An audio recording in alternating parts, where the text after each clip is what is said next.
Today we'll be looking at Lewis diagrams explained. So firstly, who was Gilbert Lewis?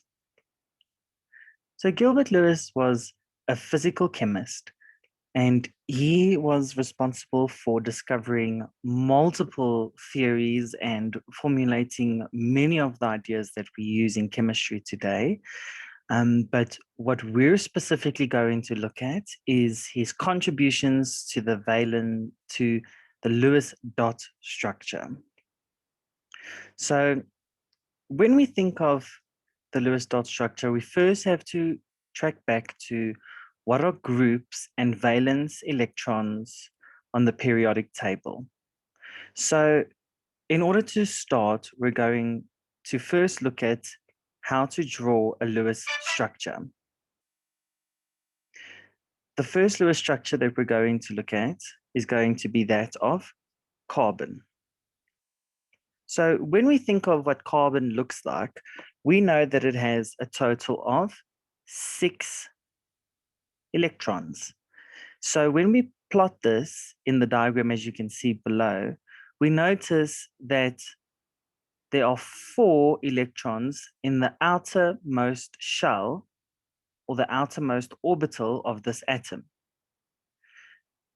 However, we won't necessarily be using this format to figure out how much or how many rather valence electrons there are. So when we first look at the periodic table, we need to figure out where is carbon on the periodic table. And when we look, we can actually see that it's in group 14. But when we did periodic tables last year, we spoke about the Roman numeral group numbers being 1, 2, skipping the transitional metals and going 3, 4, 5, 6, 7, 8. Those numbers represent the valence electrons. So when we think of how many valence electrons carbon will have, we will go 1, 2, 3, 4. 4 valence electrons in total. So now, when we start with the Lewis diagram, we're going to first start with the symbol. So carbon has the symbol C. And then we know that we have 4 valence electrons, so we're going to draw the valence electrons in dots around the carbon.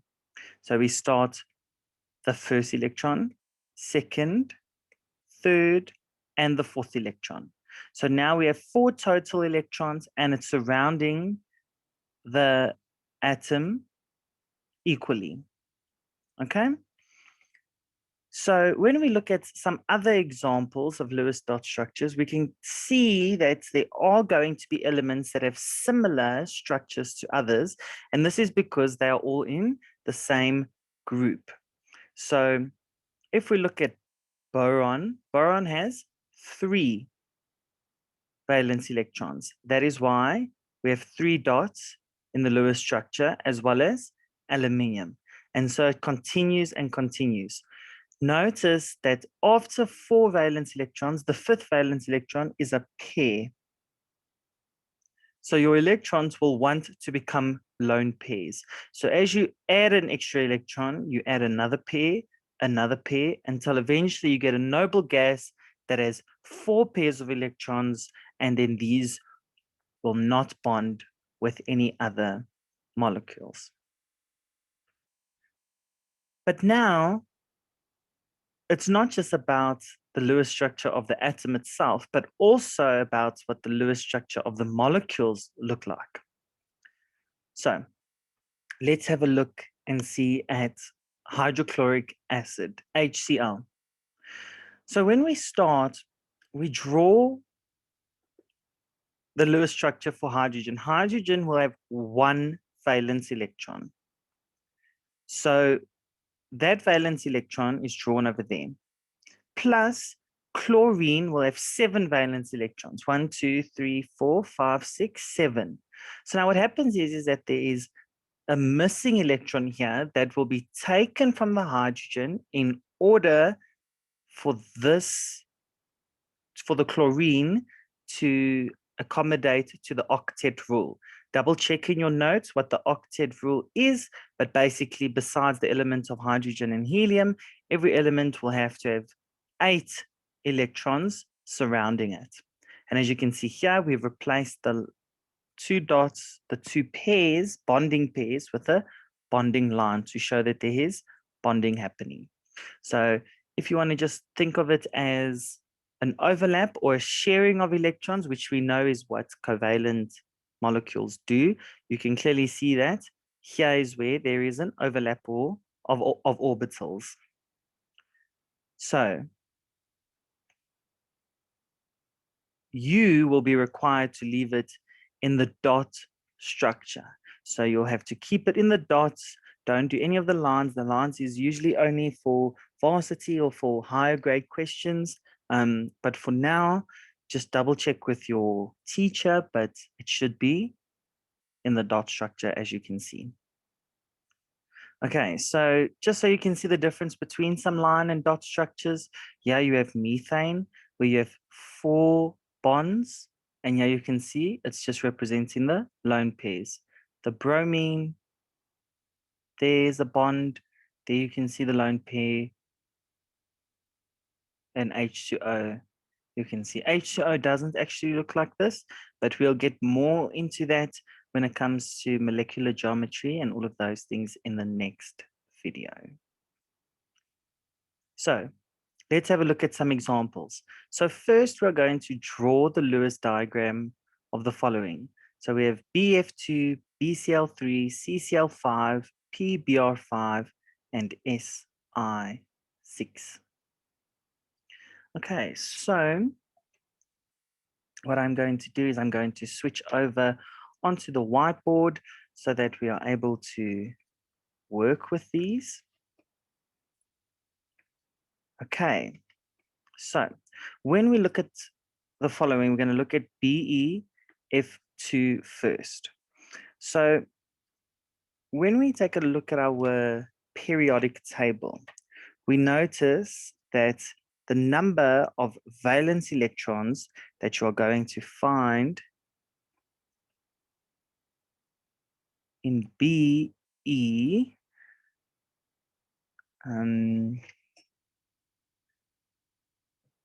sorry, I just need to find my periodic table. So the element beryllium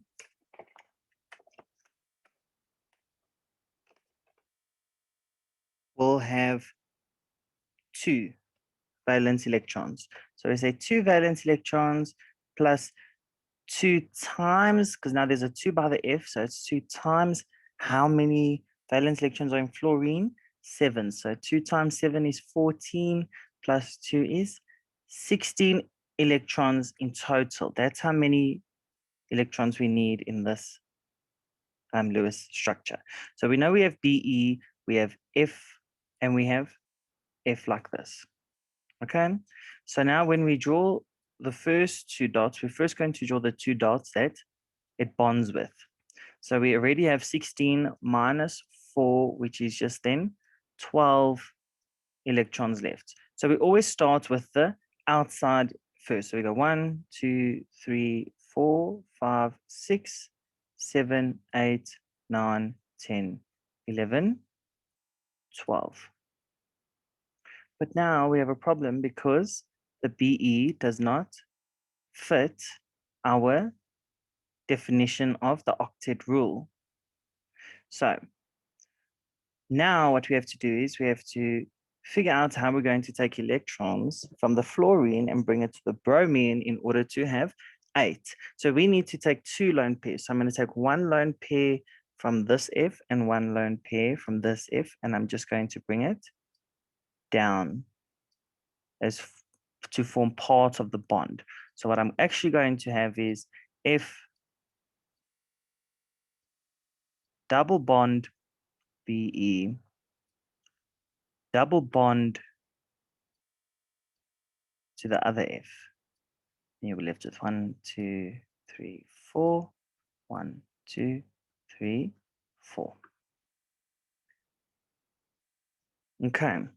So the next one, BCl3, if we look at the boron, it will have 3 valence electrons plus chlorine is also 7, 3 times 7. So that'll be 24 electrons. So we say B, Cl, Cl, Cl. We draw in our 6 bonding electrons. So then we'll be left with 18 electrons remaining. So 1, 2, 3, 4, 5, 6, 7, 8, 9, 10, 11, 12, oh, sorry, 13, 14, 15, 16, 17, 18.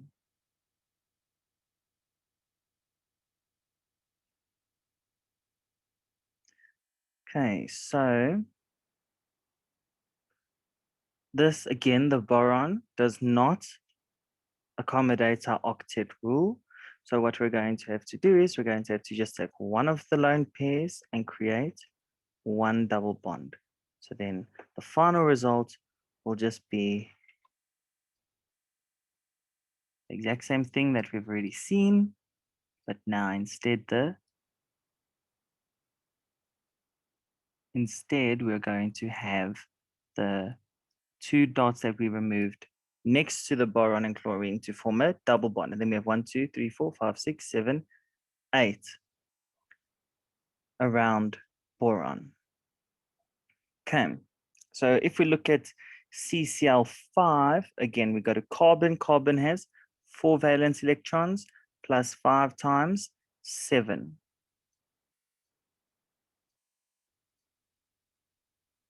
So this is going to just give us 39. So again, we go C, Cl, Cl, Cl, Cl, Cl.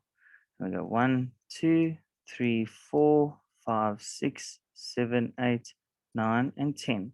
So we're left with 29 electrons remaining. So 1, 2, 3, 4, 5, 6, 7, 8, 9, 10, 11, 12, 13, 14, 15, 16, 17, 18, 19, 20, 21, 22, 23, 24, 25, 26, 27, 28, 29.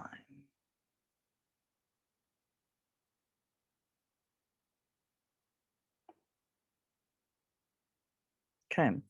And then what I'm going to do is I'm just going to leave you to do the PBR and the SI6 on your own. And if you have any questions, if you could please just let me know, and then I will get back to you as soon as possible. So just going back to our last just a little bit, just to summarize everything, your Lewis dot structure has to always follow the octet rule, and you find it using the valence electrons, which you can find on your periodic table using the group numbers. Okay, and that'll bring us to the end of Lewis diagrams.